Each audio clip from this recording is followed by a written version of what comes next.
Hello hello students. आज हम संविधान के भाग के बारे में आप लोगों को बताने वाले हैं।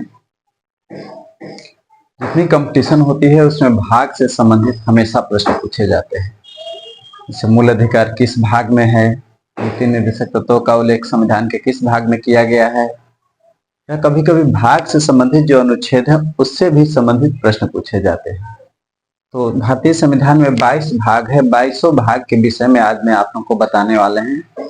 और ये परीक्षा में 22 भाग, यदि आप टीजीटी, पीजीटी या पुलिस की तरह यदि आप इंस्पेक्टर की तैयारी कर रहे हैं तो भाग और अनुसूची आपके लिए बहुत मायने रखते हैं। भाग, अनुसूची और अनुच्छेद आपको याद ही करना है। इसलिए मैं, क्योंकि वीडियो लंबा न जाए, इसलिए मैं पहले से ही यहाँ उल्लेख कर दिया हूँ कि संविधान के भाग में कौन सा विषय है और संबंधित अनुच्छेद कौन सा है।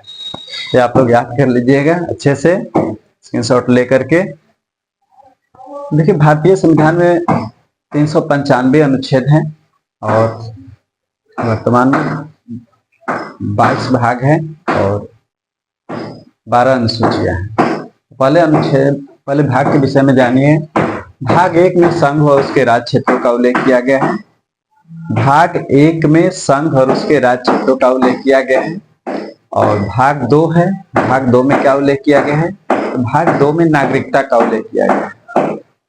तो नागरिकता का उल्लेख किस अनुच्छेद में है? तो नागरिकता का उल्लेख भारतीय संविधान के अनुच्छेद 5 से लेकर के 11 में नागरिकता के विषय में नियम कानून बनाए गए हैं। और भाग 1 में, तो भाग 1 में संघ और उसके राज्य क्षेत्र का उल्लेख किया गया है, अनुच्छेद 1 से लेकर के 4 तक में। भाग 3 में मूल अधिकारों का उल्लेख किया है। मूल अधिकार को इंग्लिश में फंडामेंटल ऑफ राइट कहते हैं और यह मूल अधिकार संयुक्त राज्य अमेरिका से लिया गया है। मूल अधिकार का उल्लेख हमारे संविधान के भाग 3 में अनुच्छेद 12 से लेकर अनुच्छेद 35 में किया गया है। पहले इसके बारे में आपको मालूम होगा कि मूल अधिकारों की संख्या संविधान में 7 थी, लेकिन 44वें संविधान संशोधन के द्वारा एक मूल अधिकार को, संपत्ति के अधिकार जो था, उसको मूल अधिकार की श्रेणी से बाहर निकाल दिया गया। इस प्रकार अब मूल अधिकारों की संख्या बची है 6, जिसका मैं मूल अधिकार जो पाठ पढ़ाया था मूल अधिकार के अंतर्गत मैं विस्तार से पढ़ा दिया हूँ। और आखिरी उसमें बचा है मूल अधिकार के अंतर्गत 3 पार्ट पढ़ा दिया था। पार्ट 3 के अंतर्गत एक वीडियो और बना दूंगा तो और फाइनल हो जाएगा। अब फिर भाग 4 में, तो भाग 4 में राज्य के नीति निर्देशक तत्वों का उल्लेख किया गया। नीति निर्देशक तत्वों का उल्लेख संविधान के अनुच्छेद 36 से लेकर 51 में किया गया। किस अनुच्छेद में किया गया? तो आप याद रखिएगा, नीति निर्देशक तत्वों का उल्लेख संविधान के अनुच्छेद 36 से 51 में किया गया है। और किस भाग में? तो भाग 4 में किया गया। नीति निर्देशक तत्व आयरलैंड के संविधान से लिए गए हैं और ये ऐसे तत्व हैं जो संविधान के द्वारा राज्य को प्रदान किए गए हैं। और राज्य से कहा गया है कि राज्य निम्नलिखित नीति निर्देशक तत्वों का पालन करेगा, तो राज्य को प्रदान किए गए। किंतु नीति निर्देशक तत्वों के पीछे न्यायालय के अनुमति नहीं है। ऊपर छत पे काम लगा है यार स्टूडेंट्स, इसलिए आवाज बहुत खटखट हो रहा है, लेकिन मेरा आवाज सुनाता होगा तो आप समझ जाइएगा। अब इसलिए थोड़ा सा मैं स्पीड में बताऊंगा। भाग 4 क में मौलिक कर्तव्यों का उल्लेख किया गया। मौलिक कर्तव्य का उल्लेख भाग 4 क में है और अनुच्छेद 51 क में जोड़ा गया। हमारे मूल संविधान में मौलिक कर्तव्य की व्यवस्था नहीं थी। यह कर्तव्य हमारे संविधान में 42वें संविधान संशोधन अधिनियम 1976 द्वारा जोड़ा गया है। मूल कर्तव्य को समावेश की सिफारिश करने के लिए एक कमेटी बैठी थी, जिसका नाम था स्वर्ण सिंह समिति। तो स्वर्ण सिंह समिति की सिफारिश पर मूल कर्तव्य को जोड़ा गया है। भारतीय संविधान के किस संशोधन द्वारा? तो 42वें संविधान संशोधन द्वारा जोड़ा गया है। संविधान के भाग 4 में एक नया भाग जोड़ा गया है, 4 क के अंतर्गत मौलिक कर्तव्य या मूल कर्तव्य की व्यवस्था की गई है और अनुच्छेद 51 क में जोड़ा गया है।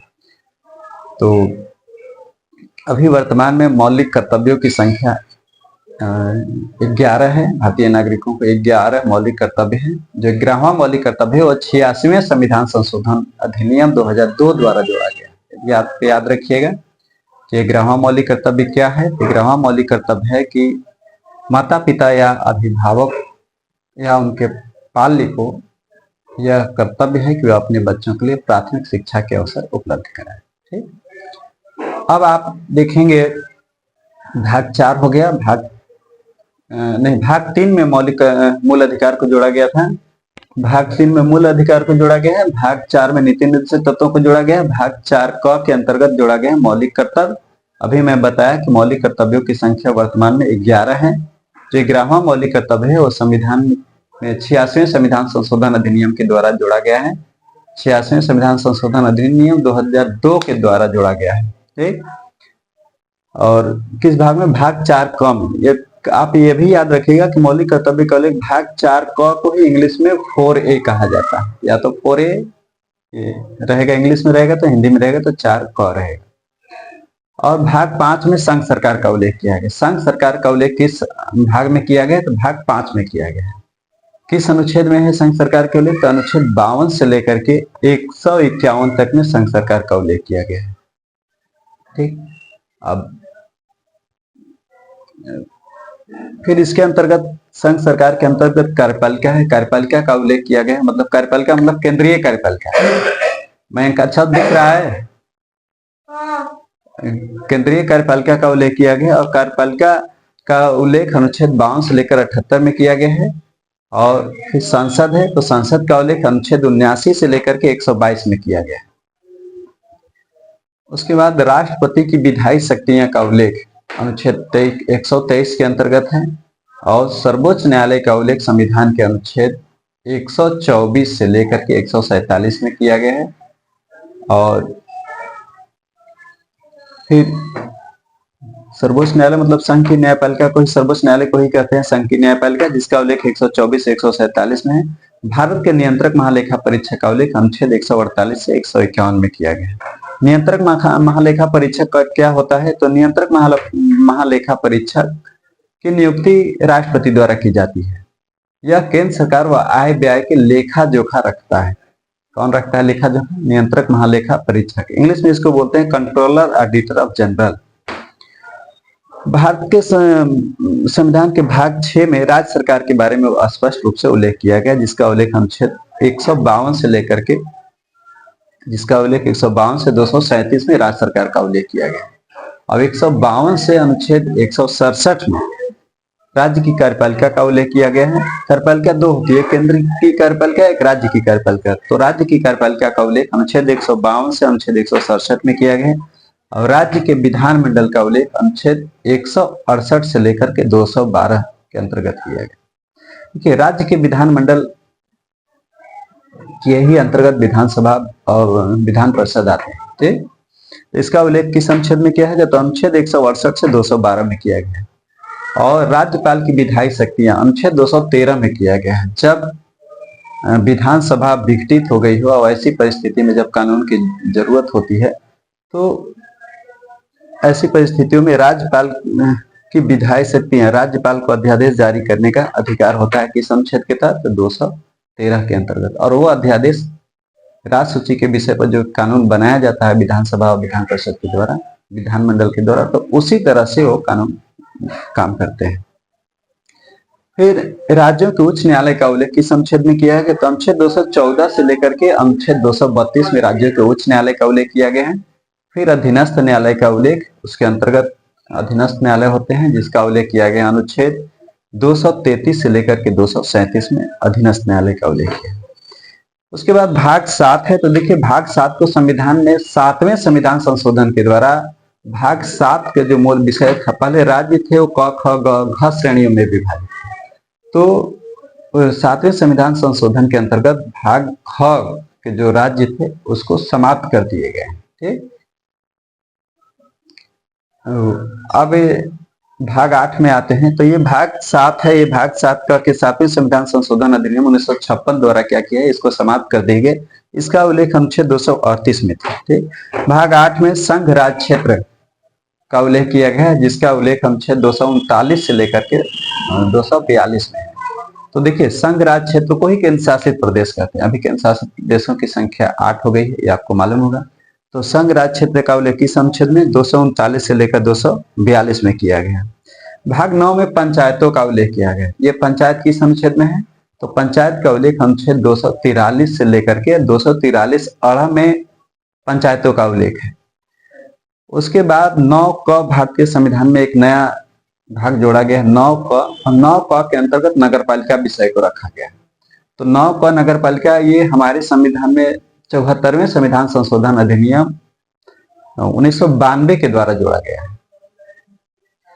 उसके बाद फिर भारतीय संविधान में भाग 9 ख जोड़ा गया है। 9 ख सहकारी समितियां में डाला गया। ये इसका उल्लेख नगरपालिका को उल्लेख 243 त से लेकर के 243 यह 6 तक है। फिर 9 ख में सहकारी समितियों को जोड़ा गया है और सहकारी समितियों का उल्लेख संविधान के यह ज से लेकर के यह न तक उल्लेख उसको किया गया है। मतलब यह ज मतलब 243 यह ज से लेकर के 243 यह न तक उसका उल्लेख है। इसका उल्लेख है सहकारी समितियों का उल्लेख है। उसके बाद भाग 10 में, तो भाग 10 में अनुसूचित जाति व अनुसूचित जनजातीय क्षेत्रों का उल्लेख किया गया है। इसका उल्लेख किस अनुच्छेद में है? तो इसका उल्लेख अनुच्छेद 244 से 244 क में इसका उल्लेख किया गया है। भाग 11 में संघ और राज्यों के बीच संबंध का उल्लेख किया गया है। संघ और राज्यों के बीच संबंध, यह संबंध देखिए 2 तरीके से है। एक विधायी संबंध है और विधायी संबंध, और एक है वित्तीय संबंध। तो देखिए विधायी संबंध है, वित्तीय संबंध है, प्रशासनिक संबंध, वित्तीय संबंध भी इसके अंतर्गत है। लेकिन ये संघ और राज्यों के बीच संबंध का उल्लेख अनुच्छेद 245 से लेकर के अनुच्छेद 245 से 263 में किया गया है। तो देखिए विधायी संबंध जितने हैं, विधायी संबंध में जो नियम कानून बनाने वाला है, इसका उल्लेख संविधान के अनुच्छेद 255 से अनुच्छेद 45 से लेकर के 255 तक किया गया विधायी संबंध का उल्लेख। और प्रशासनिक संबंध का उल्लेख किया गया है 256 से लेकर के 263 तक किया गया। तो केंद्र और राज्यों के बीच संबंध का उल्लेख संविधान के किस भाग में किया गया है? तो आप बताएंगे कि केंद्र और राज्यों के बीच संबंध का उल्लेख संविधान के भाग 11 में किया गया है। किस भाग में है? तो 11 में किया गया है। फिर प्रश्न आता है कि केंद्र और राज्यों के बीच विधायी संबंध का उल्लेख किस भाग में किया गया है? तो ये भी केंद्र और राज्यों के बीच विधायी संबंध भी आएगा, भाग 11 में ही आएगा। फिर प्रश्न ये भी उठता है कि केंद्र और राज्यों के बीच विधायी संबंध का उल्लेख किस अनुच्छेद में किया गया है? तब फिर आपको बताना होगा कि केंद्र और राज्यों के बीच विधायी संबंध का उल्लेख अनुच्छेद 255 से लेकर के नहीं, अनुच्छेद 245 से लेकर के आप बताएंगे अनुच्छेद 255 में किया गया विधायी संबंध। फिर दूसरा प्रश्न भी पूछता है, कई बार मैं परीक्षा दिया हूं उसमें पूछा है। तो फिर दूसरा प्रश्न जैसे पूछेगा कि जब संविधान के किस अनुच्छेद में केंद्र और राज्यों के बीच के संबंध का उल्लेख किया गया, वित्तीय संबंध का उल्लेख किया गया, तो आप बताएंगे अरे वित्तीय नहीं, प्रशासनिक संबंध का उल्लेख किया गया। तो प्रश्न जब ये आएगा कि केंद्र और राज्यों के बीच के प्रशासनिक संबंध का उल्लेख किस अनुच्छेद में किया गया है, तो आप बताएंगे अनुच्छेद 256 से लेकर अनुच्छेद 263 में किया गया है। उसके बाद फिर आगे है भाग 12 में। तो भाग 12 में क्या उल्लेख है? तो आप बताएंगे भाग 12 में वित्त, संपत्ति, संविदाएं और वाद का उल्लेख किया गया है। भाग 12 में किया गया। तो भाग 12 में किया गया है, तो इसका उल्लेख संविधान के किस अनुच्छेद में शामिल किया गया है इसको? तो आप बताएंगे अनुच्छेद 264 से लेकर के 300 क के बीच में वित्त, संपत्ति, संविदाएं और वाद को शामिल किया गया है। किंतु जो संपत्ति का अधिकार है यह कानूनी अधिकार अब बना दिया गया। संपत्ति का अधिकार पहले मौलिक अधिकार था, तो मौलिक अधिकार या मूल अधिकार की श्रेणी से इसको 44वें संविधान संशोधन द्वारा निकाल करके इसे कानूनी अधिकार बना दिया गया है। तो संपत्ति का अधिकार अब कानूनी अधिकार किस अनुच्छेद के तहत इसको प्रदान किया गया? तो अनुच्छेद 300 क के तहत इसे कानूनी अधिकार बना दिया गया है। भाग 13 में भारत के राज्य क्षेत्र के भीतर व्यापार, वाणिज्य एवं समागम के विषय में बताया गया है। तो इसका उल्लेख किस अनुच्छेद में है? 301 से लेकर के 307 के बीच में। भाग 14 में संघ और राज्यों के बीच संघ और राज्यों के अधीन सेवाएं का उल्लेख किया गया है, जो 308 से लेकर के 323 तक इसका उल्लेख है। इसके अधीन भी 2 प्रकार की सेवाएं, एक सेवाएं और फिर एक लोक सेवा आयोग। तो सेवाएं का उल्लेख 308 से लेकर 314 में है। लोक सेवा का उल्लेख अनुच्छेद 315 से लेकर के और 323 में है। एक आप याद रखिए कि लोक सेवा के अंतर्गत 2 सेवाएं होती हैं। लोक सेवा, एक संघ लोक सेवा आयोग, एक राज्य लोक सेवा आयोग। तो संघ लोक सेवा आयोग का भी उल्लेख अनुच्छेद 315 से लेकर 323 में किया गया और राज्य इसी अनुच्छेद में राज्य लोक सेवा आयोग का भी उल्लेख किया गया है 315 से 323 में। तो ये भाग किसमें है? भाग 14 के अंतर्गत है।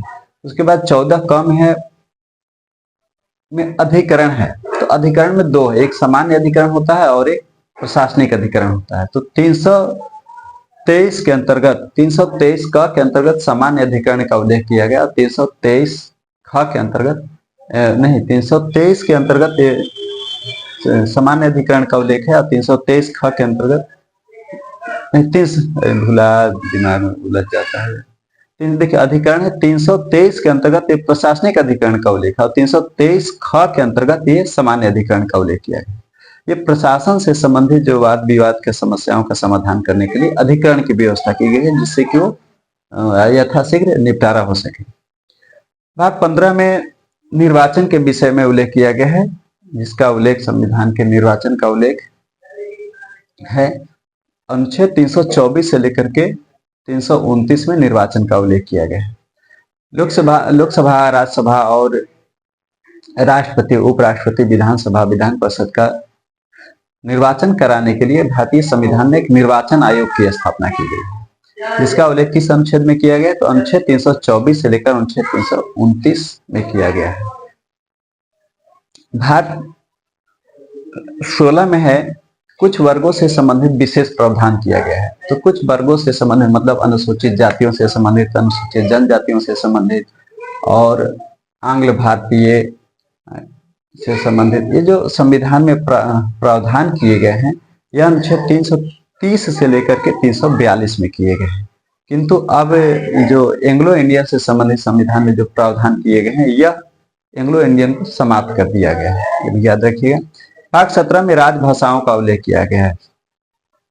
राजभाषा से संबंधित, अब राजभाषा से संबंधित संघ की राजभाषा क्या होगी, प्रादेशिक राजभाषा क्या होगी और सर्वोच्च न्यायालय उच्च न्यायालय की राजभाषा क्या होगी, इसमें उल्लेख किया गया है। तो अनुच्छेद राजभाषा के अंतर्गत अनुच्छेद 343 से लेकर के 351 में उल्लेख है। संघ की भाषा में जिसमें बताया गया है कि संघ की भाषा 343 से 344 में उल्लेख किया गया है। संघ के भाषा का तात्पर्य है कि जो संसद जो कानून बनाएगी वो सब संघ की भाषा अंग्रेजी होगी। अब आज यही कारण है कि संसद में जो बिल विधेयक बनते हैं, जो कानून बनाए जाते हैं वो अंग्रेजी भाषा में बनाए जाते हैं, आप याद रखिएगा, ठीक। तो संघ की भाषा क्या है? तो संघ की जो भाषा है, संघ के अर्थात संसद की जो काम करने वाली भाषा है वह भाषा क्या थी? अंग्रेजी भाषा में वहां पे कानून बनाए दिए जाते हैं, ठीक। अनुच्छेद 343 और 344 के अंतर्गत। फिर प्रादेशिक भाषा क्या है? तो प्रादेशिक भाषाओं का देखिए उल्लेख किया गया है कि सभी राज्यों की प्रादेशिक भाषाएं अलग अलग है। जैसे उत्तर प्रदेश की प्रादेशिक भाषा क्या है? तो उत्तर प्रदेश की प्रादेशिक भाषा हिंदी को कर दिया गया है और हिंदी में यहाँ विधानसभा में, लेकिन उसका ये भी यहाँ भी कानून जो बनते हैं विधानसभा में उसको अंग्रेजी में ही बनते हैं लेकिन उसको ट्रांसलेट क्या किया जाता है? हिंदी में कर दिया जाता है। और प्रदेश की भाषा को रखने का अधिकार है, सभी राज्यों की अलग अलग प्रादेशिक भाषा होती है, ठीक। तो प्रादेशिक भाषा का उल्लेख अनुच्छेद किसमें किया गया? तो अनुच्छेद 45 से लेकर के अनुच्छेद 47 में प्रादेशिक भाषाओं का उल्लेख किया गया। फिर सर्वोच्च न्यायालय व उच्च न्यायालय की भाषा। तो सर्वोच्च न्यायालय और उच्च न्यायालय की जो कार्यकारी भाषा है यह अंग्रेजी है। तो सर्वोच्च न्यायालय और उच्च न्यायालय की भाषा का उल्लेख किस अनुच्छेद में किया गया? तो अनुच्छेद 48 से लेकर के अनुच्छेद 49 में सर्वोच्च न्यायालय और उच्च न्यायालय की भाषा का उल्लेख है। सर्वोच्च न्यायालय अपना जो भी उच्च न्यायालय, किसी भी राज्य के उच्च न्यायालय हो, किसी भी, और सर्वोच्च न्यायालय ये अपना अंग्रेजी में ही अपना ऑर्डर जारी करते हैं, ठीक। और सर्वोच्च न्यायालय में तो अंग्रेजी में ही बहस होते हैं। तो लेकिन हाँ उसका ट्रांसलेट उच्च न्यायालय संबंधित राज्यों में जहाँ पे दूसरी भाषा राजकीय भाषा है वहाँ ही उस भाषा में ट्रांसलेट कर दिया जाता है।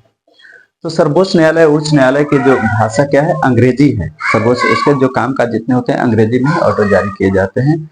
तो अनुच्छेद 48 से 348 से 349 में सर्वोच्च न्यायालय की कार्यकारी सर्वोच्च न्यायालय की भाषाओं का उल्लेख किया गया है। विशेष निर्देश भाषा की अभिवृद्धि करने के लिए, विकास करने के लिए संविधान के अनुच्छेद 350 से 351 में विशेष निर्देश दिए गए। जैसे कहा गया है कि बच्चों को मातृभाषा में उसकी प्राथमिक शिक्षा उपलब्ध कराई जाएगी, ठीक। और भाग 18 में देखिए, भाग 18 में आपातकालीन उपबंध का उल्लेख किया गया है। राष्ट्रपति को विकट परिस्थितियों से निपटने के लिए आपातकालीन शक्तियां प्रदान की गई हैं। यह आपातकालीन शक्तियां 3 प्रकार की होती हैं। राष्ट्रीय आपातकाल और राज्य आपातकाल, जिसको राज्यों में राष्ट्रपति शासन कहते हैं, फिर वित्तीय आपातकालीन शक्तियां। तो राष्ट्रीय आपातकाल का उल्लेख अनुच्छेद 352 में किया गया है। जब दो देशों के बीच युद्ध हो रहा हो या युद्ध की आशंका हो रहा हो कि अब युद्ध हो जाएगा, बॉर्डर पे मशीनें तो मिसाइल लगा दिया गया हो, तो ऐसी परिस्थितियों में युद्ध की आशंका तो भी राष्ट्रीय आपातकाल की घोषणा कर दिया जाता है। तो राष्ट्रपति को 3 प्रकार की आपातकालीन शक्तियां प्रदान की गई हैं। राष्ट्रीय आपातकालीन शक्तियां जो अनुच्छेद 352 के तहत राष्ट्रपति प्रयोग करता है, और राज्य आपातकालीन तो जब संविधान के अनुसार शासन चलाना संभव नहीं होता है, तो ऐसी परिस्थितियों में अनुच्छेद 356 के तहत राज्यों में राष्ट्रपति शासन लगा दिया जाता है। केंद्र सरकार के द्वारा राष्ट्रपति लगा देता है। फिर वित्तीय आपातकालीन शक्तियां, तो वित्तीय आपातकालीन शक्तियां की घोषणा ये भी राष्ट्रपति करता है केंद्रीय मंत्रिमंडल की सिफारिश पर। इसका उल्लेख अनुच्छेद 360 में किया गया है। तो आपातकालीन जो उपबंध है ये संविधान के किस भाग में है, तो आप बताएंगे भाग 18 में। इसका उल्लेख किस अनुच्छेद में है, तो अनुच्छेद इस आपातकालीन शक्तियों का उल्लेख अनुच्छेद 352 से लेकर के अनुच्छेद 360 में किया गया है। उसके बाद ये आपातकालीन शक्तियां कहाँ से लिया गया है? आपातकालीन शक्तियों लिया गया है जर्मनी के संविधान से लिया गया है। और हालांकि इसका उल्लेख आपातकालीन शक्तियों का उल्लेख 1935 के अधिनियम में भी था, और इसी में कंफ्यूज होता है कि कभी आपातकालीन शक्तियां जर्मनी में से लिया गया है कि जर्मनी से आपातकाल में मौलिक अधिकारों का स्थगन लिया गया है। एक आप याद रखिएगा। और ये 1935 के शासन अधिनियम में आपातकालीन शक्तियों का उल्लेख है। अब आते हैं भाग 19 में। भाग 19 में प्रकरण से संबंधित है। प्रकरण का मतलब कि कुछ विशेष से संबंधित विशेष अधिकार का उल्लेख होता है इसमें। भाग 20 में संविधान संशोधन की प्रक्रिया का उल्लेख किया है। भारतीय संविधान में संविधान संशोधन की प्रक्रिया जो लिया गया है यह दक्षिण अफ्रीका के संविधान से लिया गया है। ये संविधान संशोधन भारतीय संविधान में अनुच्छेद 368 के तहत किया जाता है। अब जब प्रश्न आएगा कि संविधान संशोधन प्रक्रिया का उल्लेख संविधान के किस भाग में, तो आप बताएंगे संविधान के भाग 20 में संविधान संशोधन का उल्लेख है। भाग 21 में अस्थायी संक्रमणशील और विशेष उपबंध का उल्लेख किया गया है, जो 369 से 392 में है, अनुच्छेद में है। और संविधान के भाग 22 में संक्षिप्त नाम, प्रारंभ और हिंदी में प्राधिकृत पाठ का उल्लेख किया गया। तो ये सब मुझे विश्वास है कि आपको याद हो जाएगा अच्छे से। ये भाग आज मैंने बना दिया इस वीडियो, आप अच्छे से दिख रहा है तो देख लीजिएगा। और इसी के बाद हम समाप्त करते हैं। अगले वीडियो में आपको अनुसूची भी डाल दूंगा। तो मुझे उम्मीद है ये वीडियो आपको पसंद आएगा।